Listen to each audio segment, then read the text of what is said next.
Merci d'avoir cliqué sur la vidéo. Je fais ce petit disclaimer pour vous prévenir que je suis pas du tout un professionnel dans l'audiovisuel et que si vous avez n'importe quel conseil pour m'aider à m'améliorer, merci de le mettre en commentaire. Sur ce, bonne vidéo. Yo, aujourd'hui on est le 8 mars. J'ai l'impression de commencer cette vidéo un peu tardivement dans le mois parce qu'il y a déjà quasiment un tiers qui est passé. Mais bon, j'ai travaillé hors caméra on va dire. J'ai pas mal bossé là cette première semaine de mars. Je travaille en ce moment sur une gamme de prêt-à-porter pour pouvoir raccourcir les délais de fabrication, de proposer des vêtements dans des tailles standards à un prix qui est inférieur à celui d'un pantalon sur mesure. Je pense que ça permet de faciliter beaucoup de choses dans une marque de vêtements. Donc j'ai travaillé sur ça. Ça du coup c'est les tailles. Ça va du 28 au 40 pour le moment. Après, je pourrais en faire plus.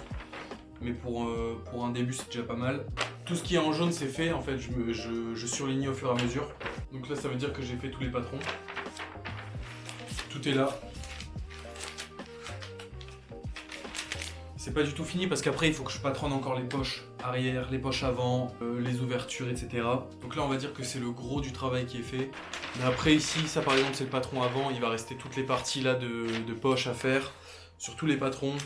L'empiècement dos, etc.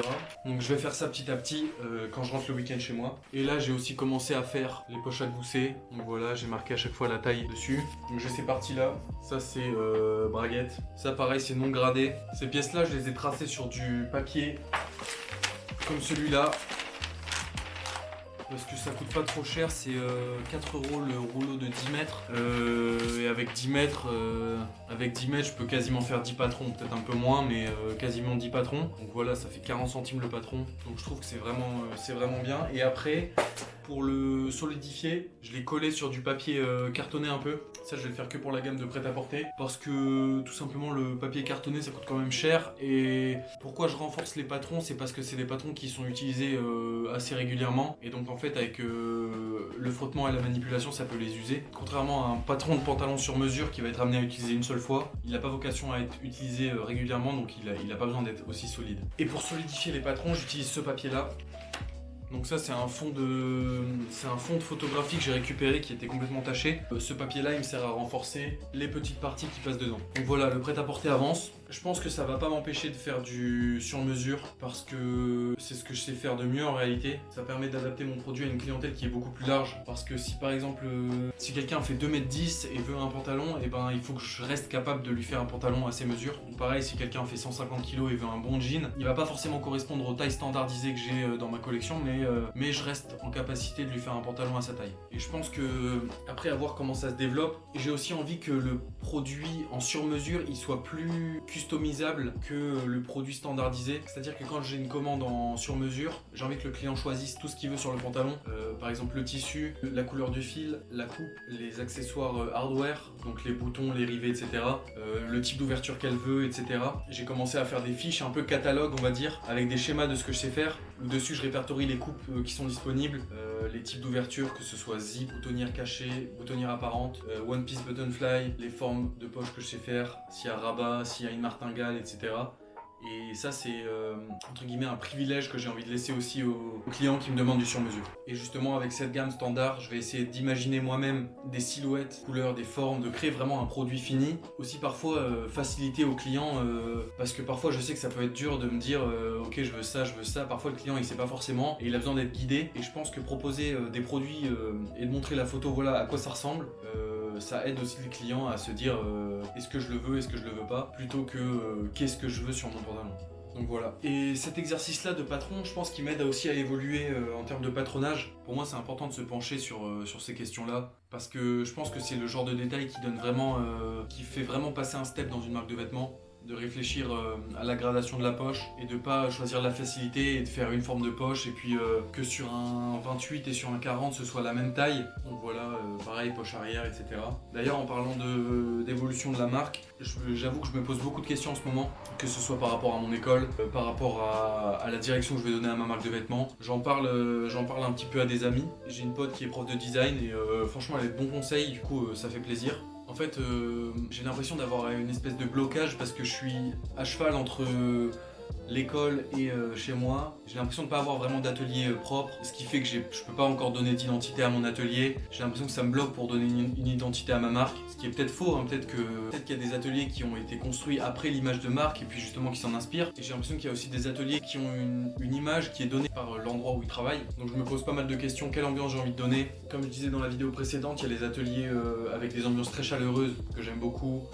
Tout ce qui est couleur bois, etc. Des lumières un peu tamisées, un peu jaunes, un peu orangées. Mais en fait, j'ai l'impression que c'est des couleurs et des lumières qui font directement penser au jean. Et j'ai pas envie non plus de me restreindre à faire que du jean, des vestes en jean et des pantalons en jean. Workwear, utilitaire. J'ai le sentiment que j'ai des projets aussi qui partent un peu en dehors de ces frontières-là. Par exemple, la veste camo que j'ai fait dans la dernière vidéo. La soft shell, le sac. Donc en fait, je sais pas vraiment quelle couleur donner à ma marque de vêtements. Je sais pas si j'arrive à être très clair. En tout cas, j'y pense énormément à me trouver un lieu, que ce soit un tiers-lieu avec des anciens étudiants, avec des potes à moi qui sont dans le milieu, que ce soit un atelier chez moi, dans un appartement, avec mes machines, etc. C'est peut-être un peu prématuré ce que je fais en ce moment. Je regarde beaucoup de machines sur le bon coin. J'aimerais bien avoir la RIS 101. C'est une machine emblématique à boutonnière, une machine à bras déportés pour faire les coutures rabattues, une ceintureuse. En fait, c'est des machines qui me serviraient tellement actuellement pour avancer beaucoup plus vite que je fais que y penser à ces machines-là, mais en fait, peut-être que c'est un peu trop tôt. En ce moment, je dédie tout mon argent à mon stage qui arrive et j'ai l'impression que si je tombais sur la machine de mes rêves à 5 km de chez moi, bah, j'ai l'impression que ça me ferait plus de mal de me dire je peux pas la prendre parce que j'ai besoin de mon argent pour autre chose, qu'en fait c'est quasiment inutile de regarder tous les jours les machines qui sont disponibles sur le bon coin. Mais ça me permet aussi de définir les modèles que je veux dans mon atelier, les modèles les plus efficaces. Par exemple la RIS 101 qui est une machine vraiment emblématique de l'artisanat du jean. J'espère que j'ai été clair, hein, je sais pas, vous me direz en commentaire. En tout cas là on est dimanche, demain je retourne en cours à Lille. Avec moi je vais prendre ce jean noir qui est magnifique, avec la lisière en blanc et rose. C'est le vêche de denim noir japonais, 13,5 ose. Et je vais me faire un pantalon auquel je pense depuis longtemps. Avec ça, j'ai aussi du herringbone pour faire les poches. Pareil, Japon. Donc c'est ce que je vais faire cette semaine. Je vais essayer de vous filmer ça. Et là, je sais pas quelle heure il est. 15h30. Je pense qu'on va partir sur un petit projet. J'ai aussi fait un gabarit comme ça qui va me servir au moment de l'assemblage de la braguette. Et je vous montrerai comment on s'en sert un peu plus tard dans la vidéo sur le jean noir. Et je voulais aussi vous montrer ça, c'est un objet que j'aime beaucoup. C'est une pince pour faire l'écran. Par exemple, admettons que sur ce trait-là, je vais faire un cran. Je passe le papier dedans. Et voilà, le cran il est fait. C'est un peu un gadget, mais en fait ça donne un cran qui est régulier à chaque fois. Et ça donne un côté pro. Avant j'utilisais le cutter, je faisais un petit triangle. Mais bon, déjà ça prend un peu plus de temps. Et puis j'ai pas un résultat régulier à chaque fois, alors que là... Qu'est-ce qu'on va faire cet après-midi? On va essayer de faire la River Pocket. Ça, c'est une poche que j'ai vu passer sur Instagram. Faites pas attention à ça, c'est mon cours d'anglais. En fait, c'est une technique qui consiste à faire un motif sur la poche arrière. La tension du fil de canette a été baissée et la tension de la bobine a été augmentée. Ce qui fait en fait ressortir le fil de la canette en dessous en petits points. Et donc l'idée, c'est de prendre une poche noire avec un fil de dessus noir et de prendre un fil de canette qui est en contraste, ce qui permet de donner des petits points comme ça. Donc je vais essayer de faire ça. Et pour ça, j'ai fait ce gabarit là. Donc ça, c'est le patron de la poche arrière. Et dedans, j'ai découpé ces stries là pour faire la forme des traits. Comme ça, j'aurai mon motif assez régulier. Le but, ça va être de faire une pièce d'étude de cette poche là.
Et voilà le résultat. Je trouve ça vraiment pas mal. Je sais pas ce que vous en pensez. J'ai l'impression que augmenter la tension du dessus, ça aide pas vraiment parce que ça fait ces espèces de plis. Et peut-être que si je baissais juste la tension du fil de canette, ça donnerait le même résultat. Donc à voir avec d'autres tests. Mais j'aime beaucoup, je trouve que c'est très discret et ça rapporte vraiment une touche. Bref, voilà. Je pense que ça va être tout pour aujourd'hui. J'essaierai de ressortir la caméra dans la semaine pour vous montrer la confection du jean noir Selvage. Donc voilà, ciao. On est tout juste le lendemain, lundi 9 mars, il est 17h30 et les cours viennent de finir. J'ai l'atelier pour moi tout seul, c'est un régal. On va s'attaquer à la couture de mon jean. Pour ça, le sac, les ciseaux, les bobines, le jacqueron en cuir, le fond de poche et bien évidemment le plus important, le denim. Regardez la dinguerie, hein. Il tient tout seul. Donc pour rappel, 14 oses à peu près, tissé au Japon, full black avec le liseré rose. Et on va s'attaquer dès ce soir à la conception de ce jean. Sur l'étape de découpe comme je rêve, pour ceux qui ont vu la dernière vidéo, vous savez de quoi je parle. Je vais prendre un peu d'avance et allumer directement la presse, comme ça j'aurai pas à attendre après.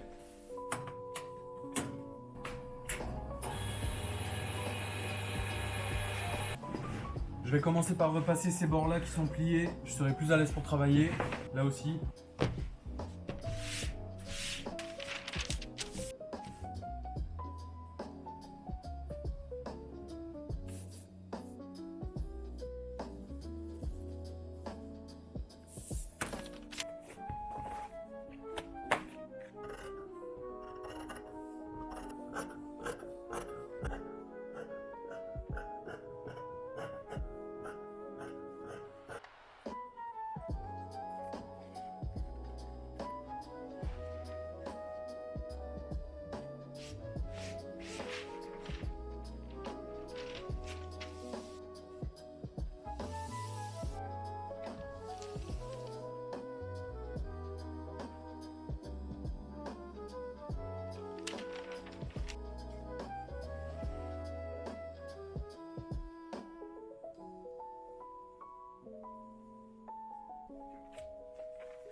Sur les patrons qui ont des repères comme ça, j'aime bien perforer un petit trou. Ça me permet de changer de craie. Je prends quelque chose qui s'en va pas au fer.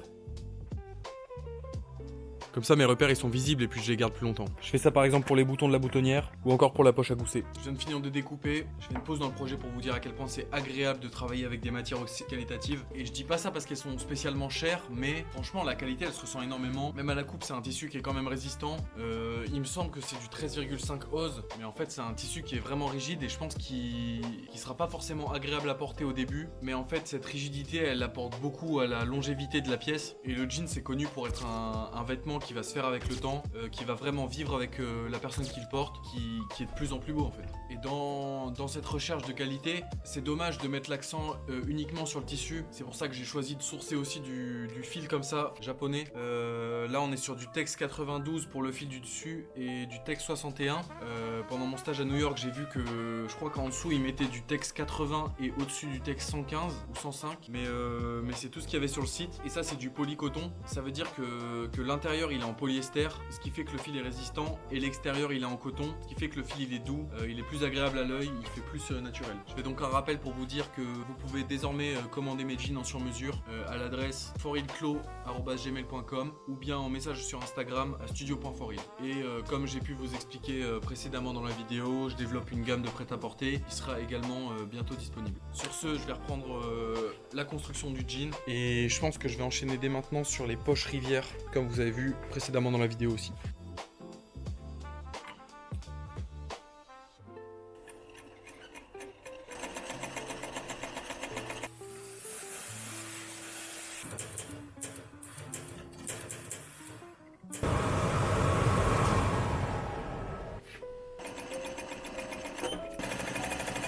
Là je fais ma couture juste au bord du liseré blanc, comme ça c'est sécurisé au plus loin et c'est un point qui se voit pas sur le liseré justement. Ça permet de garder le Selvage ID intact. Évidemment pour un pantalon de cette qualité là, je suis obligé de doubler la poche arrière.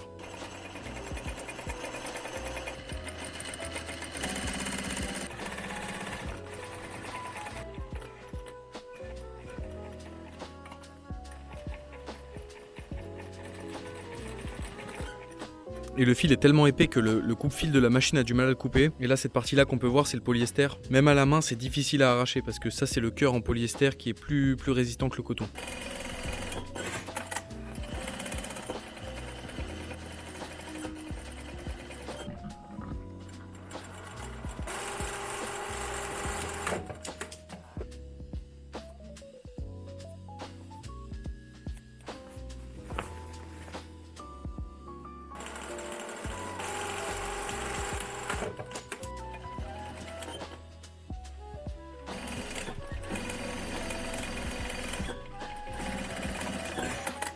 Ici on peut voir l'ancien trait, je fais exprès à chaque fois de laisser environ un demi-centimètre que je viens rabattre ensuite sur la poche, ce qui permet de créer une ouverture plus grande et puis ça facilite le passage de la main.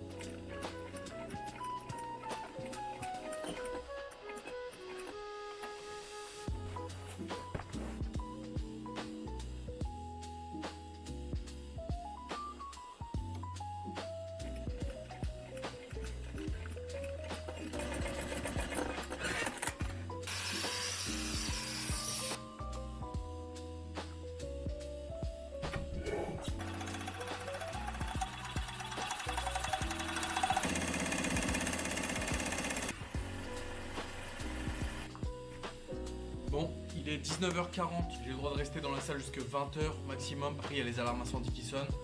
Donc je pense que je vais m'arrêter maintenant. Dans tous les cas, là, ce qu'il faut que je fasse, c'est de la machine à boutonnière et du point d'arrêt. Malheureusement, ces machines-là, elles sont dans une autre salle et j'ai pas les clés, donc je ferai ça demain. En attendant, là, le quart d'heure qui me reste, je vais ranger toute la salle et éteindre toutes les machines et la presse. En tout cas, pour le moment, tout se passe bien. Le tissu, il est très agréable à travailler. Il est vraiment coopératif au fer à repasser. Il se repasse très bien. Il n'y a pas besoin de bourriner comme un malade avec la chaleur, bien avec la ventilation. L'épaisseur, elle me fait un peu peur, surtout au niveau du croisement des empiècements au dos, parce que là-bas, on touche une partie qui est quand même assez épaisse et j'ai peur que la machine n'assume pas.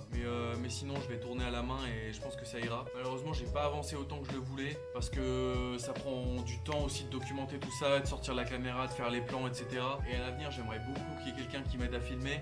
Comme ça me permettra d'être dans ma bulle et de faire ma couture et de savoir qu'en même temps, il y a quelqu'un qui peut m'aider sans forcément que j'ai à me prendre la tête avec les plans, avec la batterie, avec le stockage, etc. Je suis très content de ces poches là, avec la petite rivière comme je l'appelle. Je suis très content, donc voilà, j'essaierai d'avancer un peu plus demain. En attendant, là je vais aller manger parce que j'ai trop faim. On s'attrape demain.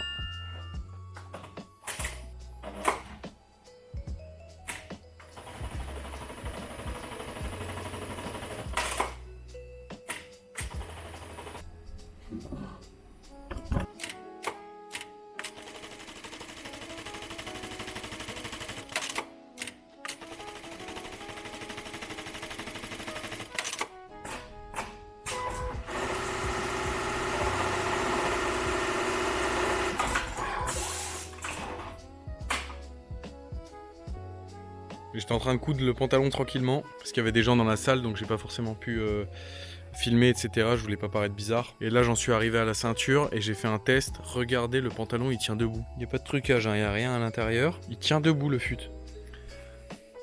Avec les poches à l'arrière qui sont magnifiques. One Piece Button Fly. Dedans, le herringbone japonais pour les poches. Tissu très résistant aussi. Le Selvage ID qu'on peut voir. Ça m'a l'air pas mal tout ça.